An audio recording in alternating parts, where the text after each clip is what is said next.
देखिए हम लोगों ने पिछले वीडियो में जंत ऊतक में 4 पार्ट पढ़े थे। उपकला यानी एपिथेलियल, संयोजी कनेक्टिव, पेशी यानी मस्कुलर और तंत्रिका यानी नर्वस टिश्यूज़ है ना। ये सब 4 प्रकार थे जिसमें उपकला का हम लोगों ने विधिवत वर्णन किया था और सब लोग सीखा था। आज हम लोग सीखेंगे संयोजी ऊतक। कौन सा सीखेंगे? संयोजी ऊतक के विषय में। तो देखिए जो संयोजी ऊतक हैं आपके सारे, उनके विषय में विद फिगर हम लोग सीखेंगे।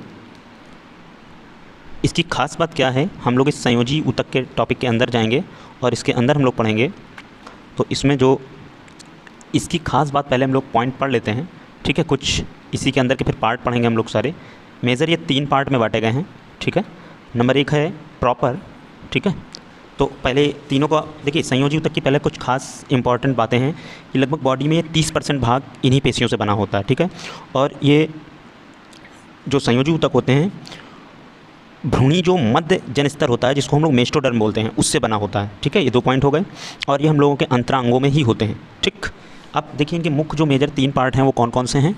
एक है आपका वास्तविक संयोजी ऊतक, ठीक है। अब आगे का मैं नहीं लिख रहा हूँ, प्रॉपर, ठीक है। प्रॉपर आप लोग पूरा लिख लीजिएगा, नहीं तो समय वेस्ट होगा हमारा। और उसके बाद जो आपका सेकेंड पार्ट आता है वो आपका आता है कंकाली संयोजी ऊतक। कौन से? जिस पूरा कंकाल वाला पार्ट, कंकाली। इसको इंग्लिश में क्या बोलेंगे हम लोग? इसको बोलते हैं स्केलेटन, ठीक है। Skeleton connective tissues. और थर्ड नंबर है आपका, जो तीसरा पार्ट है वो है संवहनी या वैस्कुलर या फ्लूइड कनेक्टिव टिश्यूज़, ठीक है। संवहनी बोल सकते हैं, संवहनी या तरल, क्या बोलेंगे? संवहनी, ठीक है। या क्या बोल सकते हैं हम लोग उसको? संवहनी बोलिए या तरल बोलिए, ठीक है। संवहनी को जो है इंग्लिश में बोला जाता है वैस्कुलर, ठीक है। वैस्कुलर या क्या बोलेंगे? फ्लूइड। क्या बोलेंगे? फ्लूइड, ठीक है। फ्लूइड माने तरल होता है, कोई भी बहने वाली चीज़ फ्लूइड, ठीक है। ये आपके मेजर 3 टाइप के पार्ट हैं। तो अब हम लोग इसमें भी फिर इनके अंदर भी पार्ट होंगे। तो जो प्रॉपर वाले होते हैं, आइए हम सब लोग सबसे पहले प्रॉपर वाले को देखते हैं।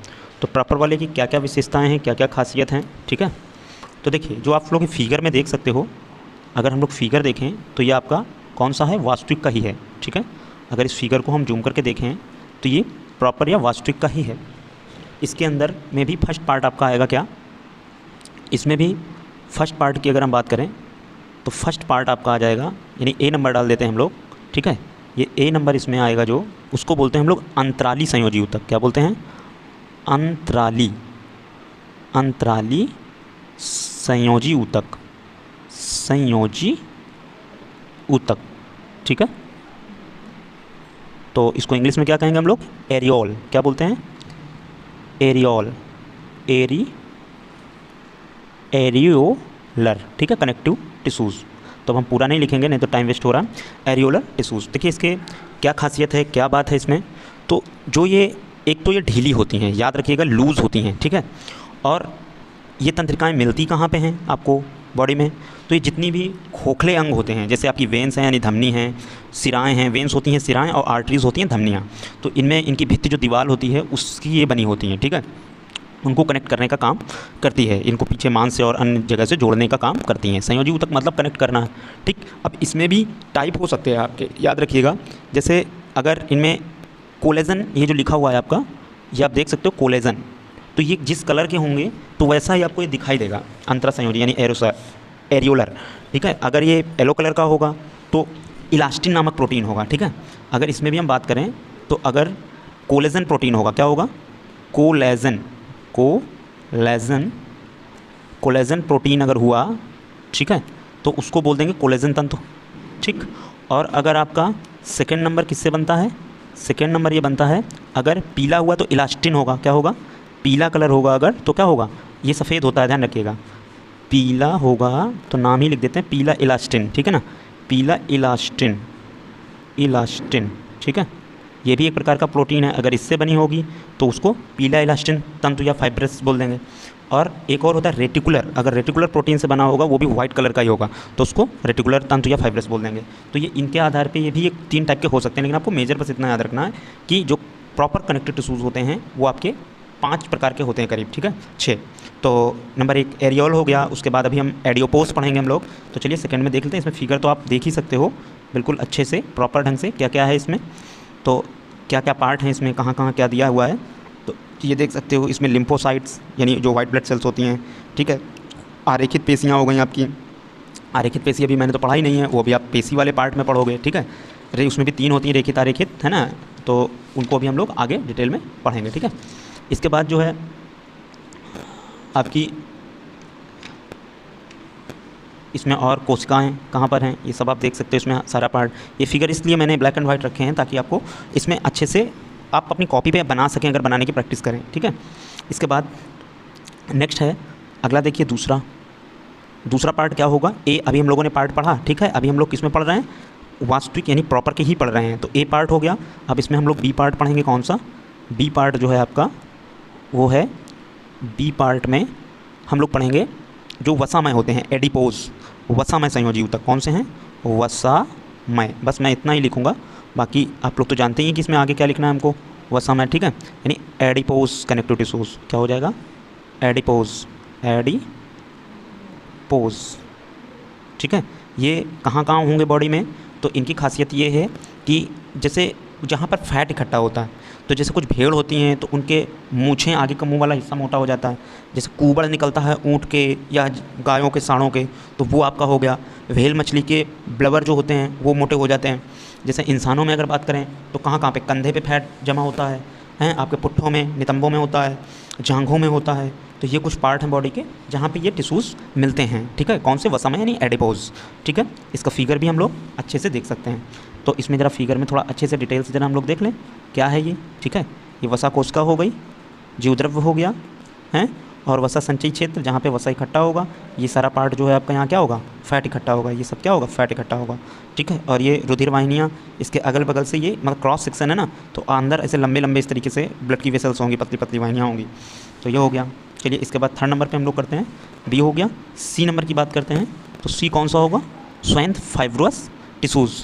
तो श्वेत वालों की अगर हम बात करें सी नंबर पे कौन सा है, सी नंबर पे आपका आता है श्वेत, ठीक है, श्वेत तंतुमय ऊतक यानी टिश्यूज़। तो इसको इंग्लिश में क्या कहोगे, वाइट फाइब्रस, ठीक है।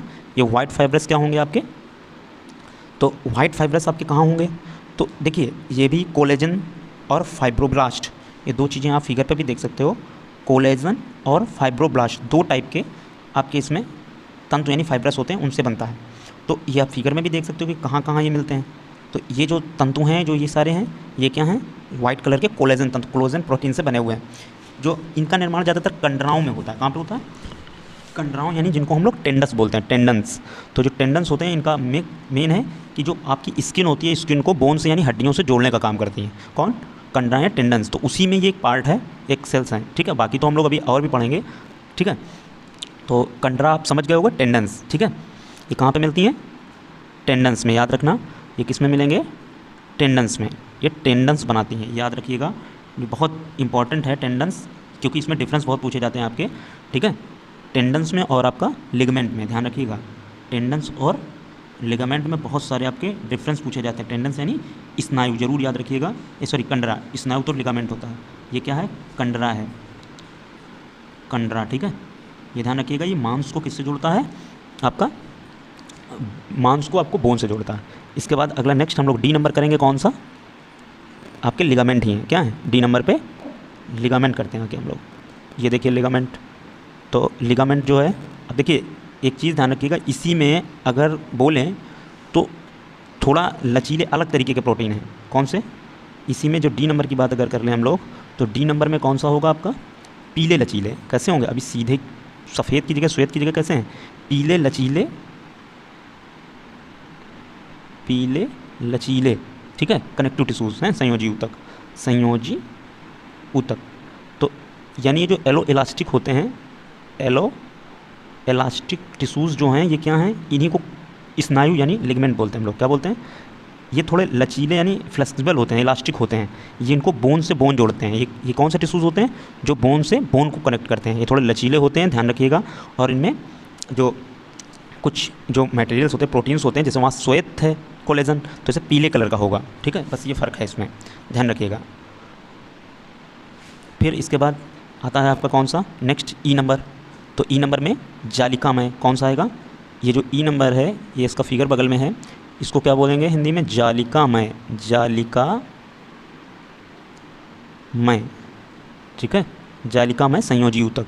तो संयोजी ऊतक जो ये है, इसको हम लोग इंग्लिश में क्या बोलेंगे?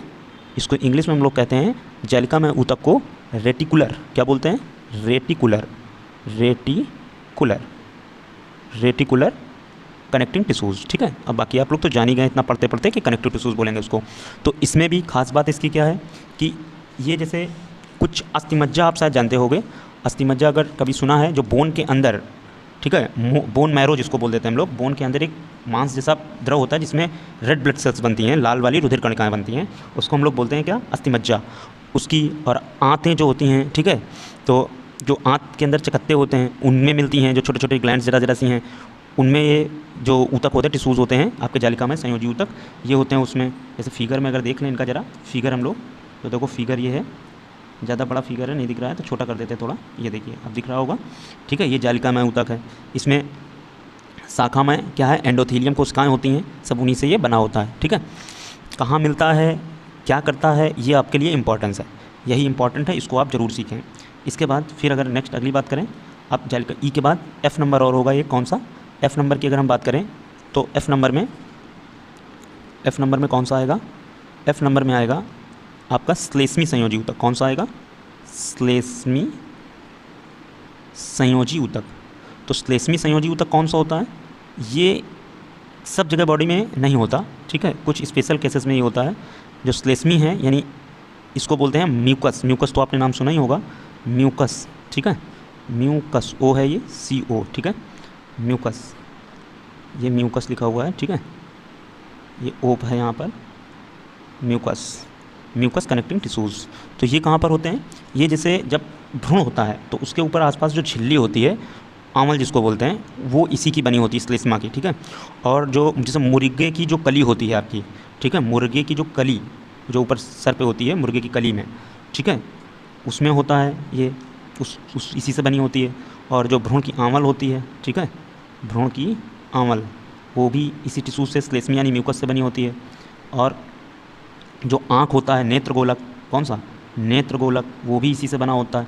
तो ये सारे आपके कुछ बॉडी पार्ट्स हैं जिनके जो कनेक्ट करने के लिए जो उनके टिश्यूज़ होते हैं, ऊपर खाल कवर होते हैं, वो इससे बने होते हैं, ठीक है। इसके बाद नेक्स्ट, और श्लेष्मा जैसे आपके फेफड़े के अंदर नली में जो श्लेष्मा निकलती है म्यूकस, उनको कनेक्ट करने के लिए उस जो आपके म्यूकस टिश्यूज़ होंगे उनको आपकी स्किन से कनेक्ट करने के लिए कनेक्टिंग टिश्यूज़ ज़रूर होंगे।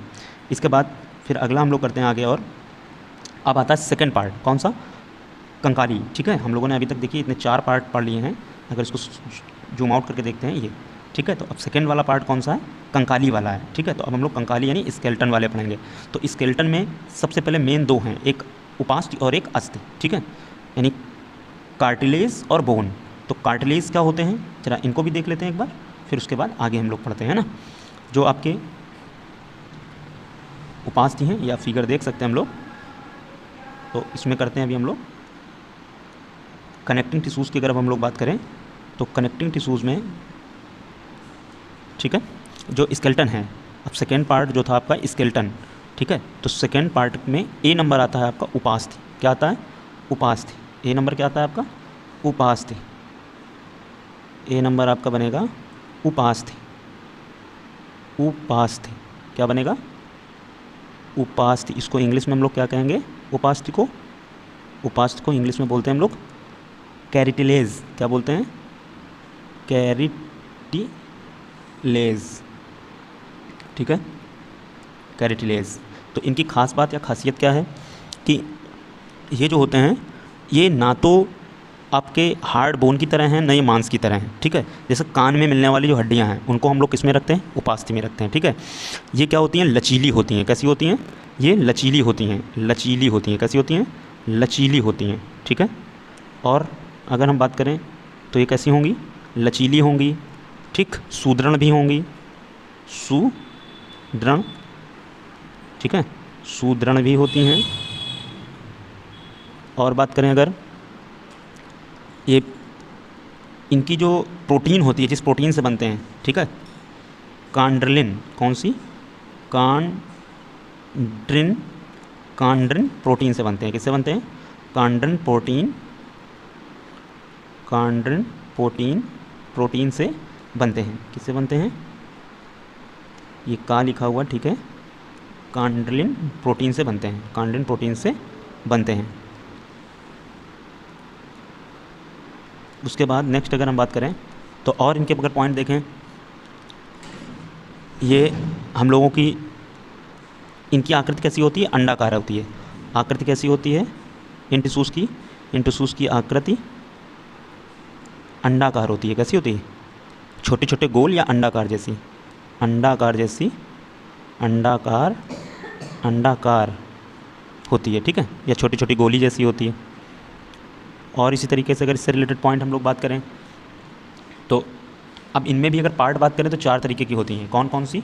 तो ये आपको फिगर में देखो, देखिएगा, फिगर में हम देखते हैं, ठीक है। इन चारों के नाम भी हम लोग जान लेते हैं कि क्या कौन कौन से हैं ये, ठीक है। तो ये देखिए, ये आपके 4 प्रकार हैं। पहला है आपका कौन सा? प्रभासी उपास्थि। कौन सा है? प्रभासी उपास्थि, जिसको हम लोग इंग्लिश में बोलते हैं हाइलाइन। कौन सा? ये जो आपका पहला पार्ट है ये कौन सा है? ये हाइलाइन है। कौन सा है? हाइलाइन, हाइलाइन, HYLINE, ठीक, हाइलाइन है। ये जो है श्वास नली की दीवारों में, पसलियों की सिरों में और टांगों और अस्थियों, ठीक है, गले में, कंठ में, ये यहाँ पर मिलती है आपके फेरेंक्स में, है ना। फिर इसके बाद ये जो बी नंबर है, बी नंबर को क्या बोलते हैं? श्वेत तंतुमय उपास्थि। ये जो लिखी है बी नंबर में आप देख सकते हो, फिगर में भी नीचे नाम लिखे हुए हैं, श्वेत तंतुमय उपास्थि। इसको इंग्लिश में क्या बोलते हैं हम लोग? White fibro cartilage. क्या बोलेंगे इसको? इसको बोलते हैं वाइट, ठीक है, श्वेत। बाकी तो नेम आप देख ही रहे हैं, तंतुमय लिखा है तो उसके लिए फाइब्रोस तो यूज करेंगे ही, ये करेंगे फाइब्रोज, ठीक है, फाइब्रोज। और उसके बाद और उपास्थि के लिए तो हम लोग लिखते ही हैं कार्टिलेज। तो ये हो गया। इसकी ये कहाँ मिलेगा आपको? तो ये आपको जो मिलता है, ये आपको जो श्रोणि मेखला होता है, ये आपके स्तनियों की श्रोणि मेखला जिसको बोलोगे, जो कमर के नीचे का हड्डी का पूरा होता है भाग, हड्डियाँ जो बनी होती हैं जिसमें जांग आकर जुड़ती है, उसको श्रोणि मेखला बोलते हैं, वहाँ हो गई, ठीक है। और कुछ अंदर अंतःकोशी जो पार्ट होते हैं, जो जॉइंट होते हैं, ठीक है। इसके बाद तीसरी, थर्ड वाली जो है आपकी, ये इसको क्या बोलेंगे? कैल्सीफाइड उपास्थि, ठीक है। तो कैल्सीफाइड वो इंग्लिश वर्ड ही है, कैल्सीफाइड, और कार्टिलेज उसको इंग्लिश में बोल देंगे। ये कहाँ होती है? ये मेढक की जो अंश मेखला होती है, पेक्टोरल गर्डल जो उसके होते हैं उसमें मिलता है, ठीक है। और सुप्रास्कैपुला, ठीक है, श्रोण मेखला यानी पेल्विक गर्डल जो होते हैं, ठीक है, प्यूबिस हड्डियाँ, इनमें जो है ये उपस्थित होता है। इसके बाद ये जो चौथा नंबर कैल्सीफाइड है ना, ये सॉरी चौथा नंबर था कैल्सीफाइड, और थर्ड वाला जो था वो था आपका कौन सा?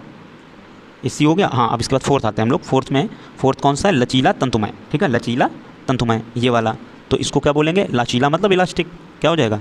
इलास्टिक, और फाइब्रोज, फाइब्रोज, तो इलास्टिक, फाइब्रोज और कार्टिलेज हो जाएगा। ये भी आपका कहाँ मिलता है? ये कान में मिलता है। कहाँ पे मिलता है? कान में मिलता है, ध्यान रखिएगा। तो जो सबसे छोटी हड्डी का नाम बोल देते हैं स्टेपिंस, ठीक है, तो वो बोन बोल देते हैं, लेकिन यही सब पार्ट हैं उसके कान में, और आपको लचीले लचीले जैसे दिखते हैं वो सब इसी के पार्ट हैं। तो इनसे रिलेटेड आप सारे पॉइंट मिक्स करके लिख देंगे तो उपास्थि के ही पॉइंट हो जाएंगे कि ये इतने प्रकार की होती हैं, ठीक है, कान में मिलती हैं, छोटे गोलाकार की होती हैं। तो ये आपके लिए इतनी जानकारी काफ़ी है। उसके बाद फिर अगला हम लोग नेक्स्ट बढ़ते हैं। कौन सा अब आएगा? Second part. ये ए पार्ट था, अब बी पार्ट आएगा। क्या? बी पार्ट आएगा बोन। बी पार्ट कौन सा होगा? बोन। बी पार्ट में अगर हम लोग आएंगे तो बी पार्ट हो जाएगा बोन। बी पार्ट में बोन। तो एक काम करते हैं, हम लोग वो बदल लेते हैं, ठीक है। अब इंक का कलर बदल देते हैं, इंक में ब्लू कलर कर लेते हैं। बी नंबर पार्ट कौन सा होगा? बोन। बोन की अगर बात करें, बोन यानी अस्थि, हिंदी में बोलेंगे अस्थि, इंग्लिश में बोलेंगे बोन। तो इसमें अगर हम लोग चर्चा करें तो ये कैसी होंगी? तो इसी को ऑस्टियोसाइट्स बोल देते हैं। तो ऑस्टियोसाइट जो होती हैं ये जन्म से ही मिलती हैं, ध्यान रखिएगा। इनमें विभाजन की कोई भी क्षमता नहीं होती। बॉडी की कौन सी सेल है जो विभाजन यानी डिवाइड नहीं हो सकती? वो कौन सी हैं? आपकी बोन। बोन की जितनी होती हैं, ये नई एक के ऊपर एक लेयर उसमें जमने की वजह से बढ़ती रहती है, साइज उनका बढ़ता रहता है, लेकिन जो सेल्स जितने हैं उतने ही रहते हैं बोन के, ठीक है। इनमें डिवीज़न की क्षमता नहीं होती। ठीक है। अब जो जो अस्थियाँ होती हैं यानी बोन्स होती हैं, तो उसको ओसीन बोलते हैं, उसका जो द्रव होता है। तो ये लगभग 62% भाग उसका जो होता है वो इनऑर्गेनिक होता है, और 38 पार्ट जो भाग होता है वो कैसा होता है आपका, जो ऑर्गेनिक होता है। ठीक है, ये ध्यान रखिएगा। इसमें जो लिक्विड जैसा जो उसका लिक्विड पार्ट है उसमें 62% ऑर्गेनिक और 32% अकार्बनिक यानी कार्बनिक, सॉरी ऑर्गेनिक से यानी 38% कार्बनिक यानी ऑर्गेनिक है, और 62 अकार्बनिक यानी इनऑर्गेनिक है। ठीक है, इसमें कैल्शियम, मैग्नीशियम और फास्फोरस ज़्यादा मात्रा में होता है इन अस्थियों में, बोन्स में। ये तो हम लोग बचपन से पढ़ते चले आ रहे हैं। ठीक है, इसके बाद फिर ये क्या होते हैं, और अगर हम आगे चर्चा करें पॉइंट बाय पॉइंट, तो इनके जो भाग होते हैं वो खोखले होते हैं, दंड के नुमा होते हैं। ठीक है, इनके गुहा में यानी अंदर जो भरा होता है उसको मज्जा बोलते हैं, अस्थि मज्जा, बोन मैरो बोलते हैं। ठीक है, और इन्हें झिल्ली नुमा आवरण से घिरे होते हैं। ठीक है, जिसको हम लोग क्या बोलते हैं, पेरियोस्टियस बोलते हैं। और ये किससे जुड़ते हैं, तो ये स्नायु और कंडरा द्वारा कनेक्ट होते हैं। अब हम लोगों ने पीछे पढ़ा था, स्नायु बोन को कनेक्ट करेगी यानी लिगामेंट, और टेंडन्स जो थे वो यानी कंडरा जो थे वो आपके स्किन को यानी मसल्स को कनेक्ट करेगा बोन से। ठीक है, इसके बाद जो अस्थियाँ लगभग जो होती हैं 4 से 20 तक जो है ये कैसी होती हैं, सकेंद्री पटलिका प्रत्येक हैवेस नलिका की गोलियाओं में घेरी होती है। ठीक है, तो उससे क्या बनता है, हार्विट्सियन तंत्र बनता है। तो अब एक काम करते हैं हम लोग, फिगर में ज़रा इनको देखते हैं ये कैसी हैं क्या हैं। ठीक है, ये देखिए कि सब फिगर देखिए, साइड से अगर बोन को काटेंगे तो आपकी बोन किस तरीके की दिखेगी। ठीक है, ये साइड वाला व्यू है और ये आपका ऊपर का व्यू है। ठीक है, और एक ऑस्टियोसाइट्स यानी ये आपका एक बोन का एक साइड दे दिया गया, उसमें केंद्रक है और जीवद्रवी प्रवर्धन है। ठीक है, ये आपके कुछ इसमें ये हम लोग देख सकते हो, ये फिगर है। ठीक है, अब ये हाइवेरिएशन तंत्र, अभी आपको बोला ना, ये जो आप इसमें देख सकते हो हाइवेरिएशन तंत्र क्या होता है। तो कई सारी लगभग 4 से 20 तक की एक सिंगल केंद्र वाली जो ढेर सारी जो सेल्स होती हैं वो मिलकर एक पट्टी जैसी बनाती हैं, लेयर बनाती हैं, उसी को हम लोग क्या बोलते हैं, हाइवेरिएशन तंत्र या हाइवेरिएशन सिस्टम। ठीक है, अब ध्यान रखिएगा इसका काम जो होता है वो होता क्या है हाइवेरिएशन तंत्र का, क्योंकि इन्हीं के बीच बीच से जो जगहें होंगी उनके थ्रू ही यहाँ से इसके अंदर जो है आपका जो रुधिर होगा, ब्लड होगा, वो अंदर जा पाएगा। ठीक है, और ऑक्सीजन की सप्लाई हो पाएगी ताकि ये जिंदा रह पाएंगे, मेंटेन बने रहेंगे। तो ये इस तरीके के हैं, आप देख सकते हो, ये स्तनधारी यानी मेमेलियंस के बोन्स की फिगर है ये। इसके बाद और आगे हम लोग अगर बढ़ें तो थर्ड पार्ट कौन था, संवहनी या तरल ऊतक। तो तरल वाले की अगर हम लोग बात करते हैं, तीसरा कौन था हम लोगों ने जो उसमें पार्ट पढ़ा था, तो तीसरा वाला पार्ट था उसमें, थर्ड पार्ट था, तीसरा नंबर था हम लोगों का संवहनी। ठीक है ना, संवहनी या तरल कौन सा था, संवहनी या तरल।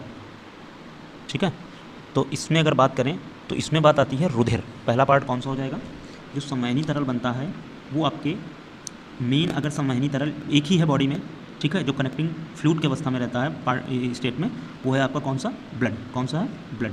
तो जो ब्लड है उसके अगर अंदर की बात हम लोग कर लें तो जो ब्लड सब लोग जानते हैं किस कलर का होता है, रेड कलर का होता है। ठीक है, तो ब्लड भी कितने पार्ट से बना हुआ है, तो ब्लड को अगर ध्यान से देखेंगे तो एक होगा प्लाज्मा, क्या होगा, एक है प्लाज्मा, और दूसरा पार्ट है आपका रुधिर कणिकाएँ। क्या है, रुधिर कणिकाएँ, रुधिर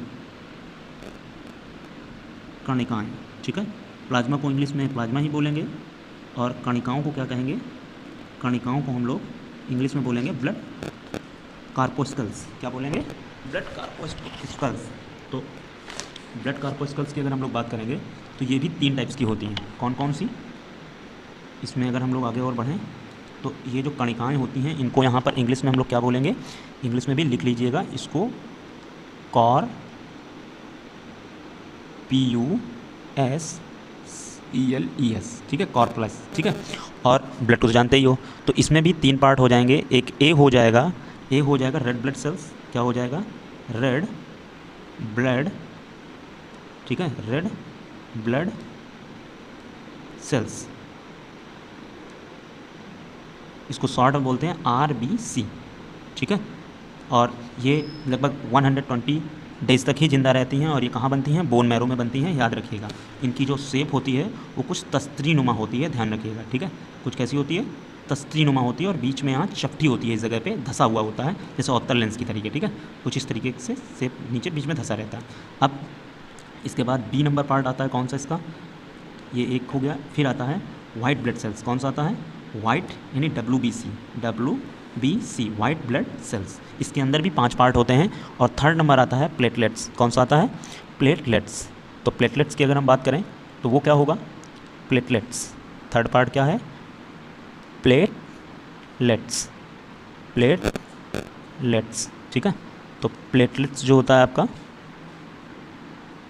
प्लेटलेट्स, तो प्लेटलेट्स ये क्या होते हैं, WBC का कार्य क्या है हम लोगों की बॉडी में। देखो एक चीज़ याद रखिएगा, लाल ब्लड सेल्स ही ऐसी है जिसमें कोई भी केंद्रक नहीं होता, न्यूक्लियस नहीं होता, ठीक है। और अगर हम लोग बात करें कनेक्टिव टिश्यूज़ की, संवहनी, तो एक ही होता है फ्लूइड स्टेट में, वो होता है ब्लड आपका। और श्वेत में जो केंद्रक होते हैं, न्यूक्लियस होते हैं, ठीक है, इनका मेन, और हीमोग्लोबिन नहीं होता, ये ध्यान रखिएगा। रेड ब्लड सेल्स में हीमोग्लोबिन होता है, इसमें क्या होता है, हीमोग्लोबिन होता है। ये कुछ पॉइंट्स हैं जो याद रखिएगा, हीमोग्लोबिन होता है, ठीक है। इसमें एक कार्बोहाइड्रेट पार्ट है, एक प्रोटीन का पार्ट है, ग्लोबिन, ठीक है। तो हीमोग्लोबिन होता है और न्यूक्लियस नहीं होता, जबकि WBC में हीमोग्लोबिन नहीं होता और न्यूक्लियस होता है। और ये 5 टाइप की हम लोगों की रोग प्रतिरोधक क्षमताएं अच्छा करती हैं, बीमारी नहीं होने देती। और प्लेटलेट्स क्या करते हैं, ये एयर से रिएक्शन करके जो है बॉडी में जाली जैसी बना देते हैं, जिससे कि हम लोगों को खून बाहर नहीं बहता है, ठीक है। तो अब हम लोग ज़रा इनके अगर स्ट्रक्चर की बात कर लें, कैसे ये बने होते हैं, तो उनमें भी टाइप, नेम सब देख लेते हैं हम लोग। देखिए ये हैं फिगर में, ये फिगर में देख सकते हो, ये फिगर है, इसमें ये आपका कौन सा है, नंबर ए वाला, ए है आपका रेड ब्लड सेल्स, ठीक है। बी नंबर में कौन सा है, तो बी नंबर में आपके जो पूरे बी से लेके ये सारे ये आपके पूरे क्या हैं, ये वाइट ब्लड सेल्स हैं 5 टाइप के। तो पहला है इओसिनोफिल, ये क्या है, इयोनिसोफिल, ठीक। अब और सी नंबर क्या है, सी नंबर है आपका बेसोफिल, और डी नंबर है आपका कौन सा, न्यूट्रोफिल। अभी नीचे मैं लिख दूंगा। और फिर चौथा आपका ई नंबर कौन सा है, 4th नंबर मोनोसाइट्स, और 5वां नंबर 5th जो है एफ, वो है आपका लिम्फोसाइट, ठीक है। अब इसके बाद अगर हम बात करें, जो जी है वो है आपका ये प्लेटलेट्स, ये कौन सा है, ये प्लेटलेट्स है, प्लेटलेट्स है, ठीक है। ये कोन शेप की बनी होती है, ध्यान रखिएगा। इसके बाद अगर अब हम लोग बात करें, देखो आपको लिख देते हैं हम सारे नाम, ये जो वाइट ब्लड सेल्स में भी हैं इनके नेम लिख देते हैं हम। इसमें भी अगर हम आएँ तो जो फर्स्ट नंबर सेकंड नंबर करके लिख देते हैं नाम। फर्स्ट नंबर आपका क्या है, इसमें जो वाइट ब्लड सेल्स हैं उसमें सबसे पहला है आपका इओसिनोफिल्स, कौन सा है, इओसिनोफिल्स,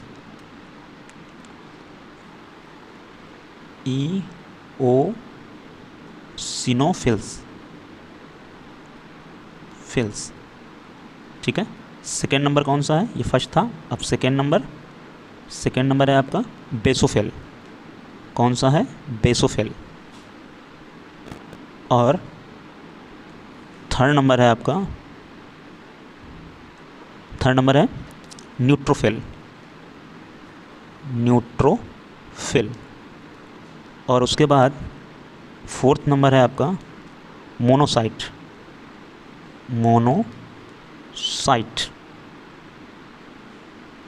और 5th नंबर कौन सा है, लिम्फोसाइट्स।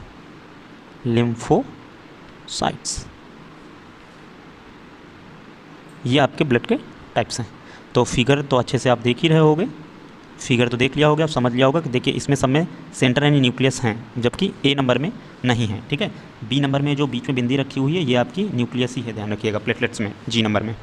तो ये हो गए सारे आपके कनेक्टिव टिश्यूज़ की विषय में पूरी बात हो गई। अच्छा, एक और भी होता है जिसको हम लोग लिम्स बोलते हैं, ध्यान रखिएगा, ब्लड के तरीके उसको भी आप बोल सकते हो, संवहनी ऊतक जो है, अगर हम लोग इसका अदर नाम डालें तो जैसे संवहनी में रुधिर है तो बी नंबर में हम बोल सकते हैं लसिका, हिंदी में क्या बोलते हैं इसको, लसिका। लसिका जो होती है इसको इंग्लिश में लिम्फ बोलते हैं हम लोग। ये भी कनेक्टिंग टिश्यूज़ की तरह काम कर सकती है, बोल सकते हैं, लेकिन इसलिए नहीं क्योंकि इसमें सेल्स तो कोई होते नहीं, ये सिर्फ जो आपके फूड है, कार्बन डाइऑक्साइड है और प्रोटीन्स हैं, उनका ये मिक्सचर होता है जो हमारे मांस और जो आर्टरीज और वेंस के बीच में जो गैपिंग है, जो आपकी कैपिलरीज हैं छोटी छोटी, उनमें ये फ्लूइड भरा होता है, उसको हम लोग लिम्स बोलते हैं, ध्यान रखिएगा। तो एक तरीके से कनेक्टिंग को इसलिए बोल सकते हैं क्योंकि वो भी न्यूट्रिशंस को लाने ले जाने का काम, स्टोर करने का काम करता है। तो आप लसिका भी कनेक्टिंग टिश्यूज़ की तरह या रुधिर का ही एक पार्ट आप बोल सकते हैं उसको, ठीक है, अलग ही लेकिन रखा जाता है लिम्स को रुधिर से, ठीक है। तो ये आपका पूरा कंप्लीट कनेक्टिव टिश्यूज़ का वीडियोज़ था। अब इसके बाद अगले नेक्स्ट वीडियो में हम लोग पेशी यानी मस्कुलर